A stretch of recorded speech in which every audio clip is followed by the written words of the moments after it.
Ma me fa say ma PENDREAM TV. PENDREAM TV de osia dem yopo.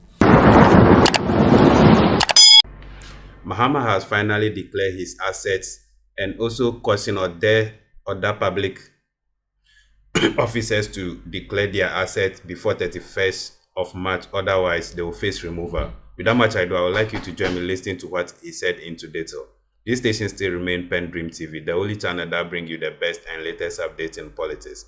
If you are new here, please don't forget to subscribe to the channel, hit the notification bell, like and also share to other members to watch as well. You can equally leave a comment at the comment section after watching or send us a voice note on our WhatsApp number, it is 0277 128 777. Thank you.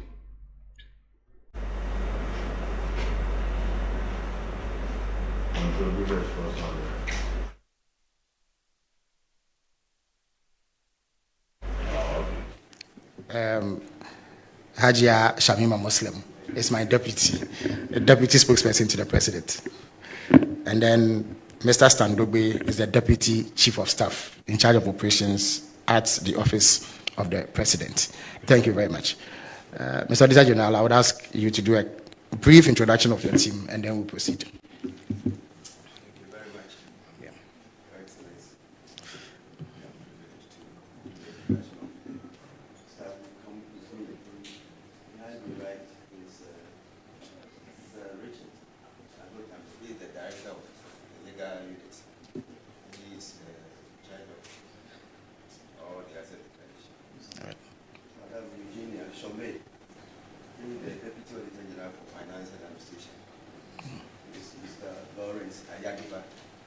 Who is the Deputy Auditor General for Performance and Special Audit. And my name is Johnson Cromwell. I'm the Auditor General. All right, thank you very much. We've also been joined by Dr. Kalistos Mahama, Secretary to the President, and Mrs. Joyce Bawa Muktari, Senior Presidential Advisor and Special Aide to His Excellency the President. At this stage, I will call on the Auditor General to receive the completed forms from His Excellency the President.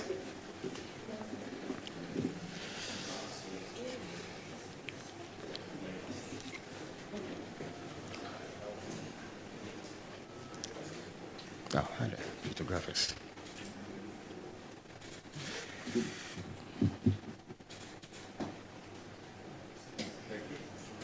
Thank you very much, Mr. President and Mr. Auditor General. I now have the singular honor of inviting His Excellency the President to make a few remarks on why this ceremony is taking place. Thank you.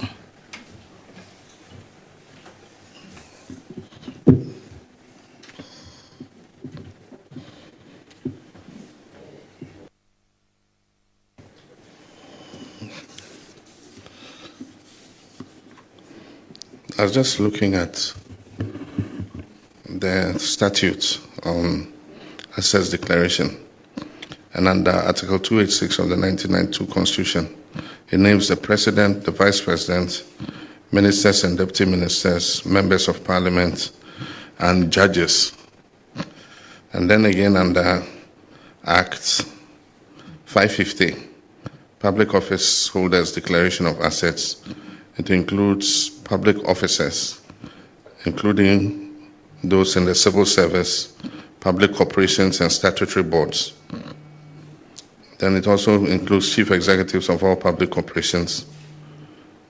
It includes district chief executives, and then members of the Council of State. There are many people in public office who do not know that they are covered under this assets declaration regime. And so, Auditor General, there must be a reminder to all these people that they are covered under the assets declaration regime. And so I have presented mine this morning, and let me make a few remarks. Senior government officials present, the Auditor General and staff of your department, we're very happy to have you here this morning at the Presidency, friends of the media. I've just performed a simple but brief, very important act of presented my completed assets declaration forms to the Auditor General as required by Article 286 of the 1992 Constitution and the Public Office Holders Declaration of Assets and Disqualifications Act 1998, Act 550. Ghana's assets declaration regime and its related activities have often been shrouded in secrecy, and only unless in special circumstances, compliance is often difficult to measure. In times past, I would privately have presented these forms to the Auditor General in fulfillment of my statutory obligation. I've taken this step of presenting these forms publicly as a way of injecting some openness and transparency into the process of assets declaration. I've always maintained that while it is all well and good to punish corruption, a more effective way of addressing the canker is preventing it from occurring in the first place. I honestly believe that if properly curated and enforced, the assets declaration process can become a sustainable tool for tackling corruption.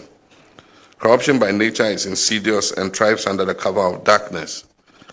The more light that is shone on it, the more likely that it will be fought successfully. I've also taken this step to send an unmistakable signal to all public office holders, especially those that I have appointed, that I take the declaration of assets very seriously and expect full compliance from them.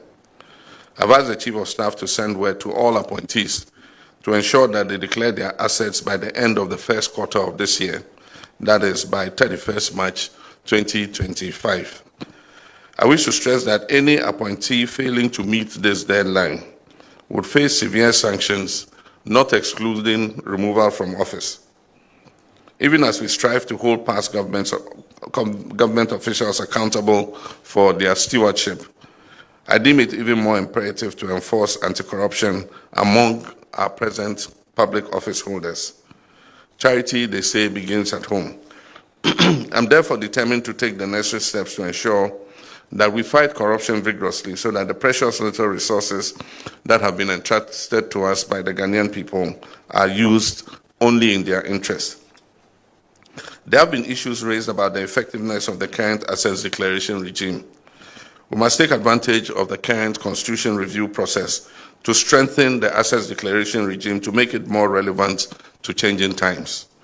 I believe that we must move to a regime where the assets so declared can be published before and after public office, so that the phenomenon of unexplained and overnight wealth obviously earned through the proceeds of corruption can be checked.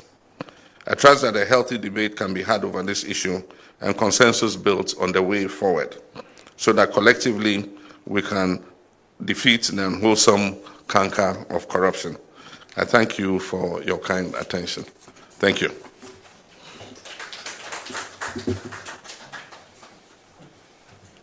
Thank you very much, Your Excellency. I don't know if the Auditor General has a remark or two to make on this occasion. Yes. Right.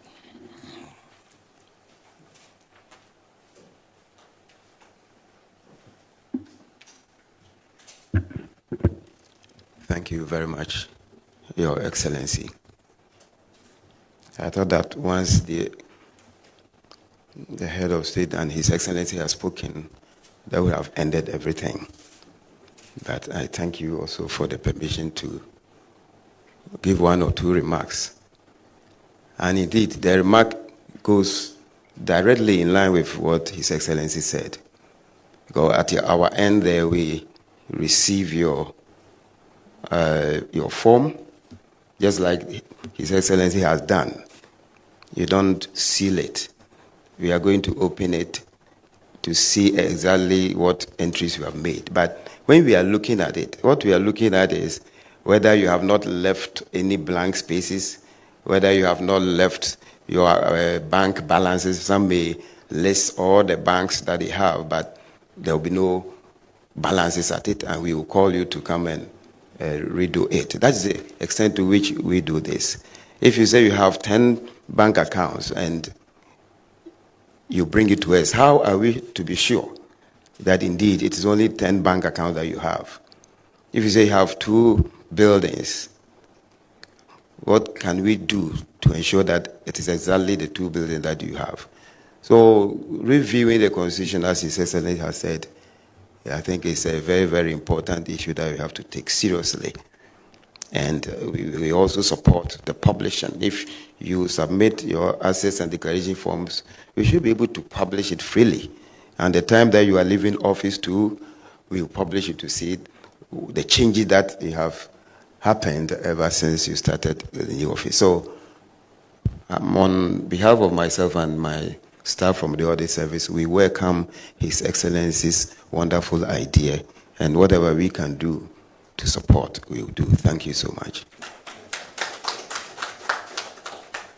Thank you very much, Auditor General. We'll draw the curtains down on this brief ceremony. Thank you all for coming. Oh yes, Mr. Auditor General and your staff, there will be an opportunity for you to take a photo with the President to mark this occasion. Outside. Thank you for staying tuned. PENDREAM TV really appreciate your time on the channel. PENDREAM TV now, so far so good. Say open online portal e Ghana. Nipa share, nipa follow, nipa comment here. To my best of knowledge, without any biases, PENDREAM TV.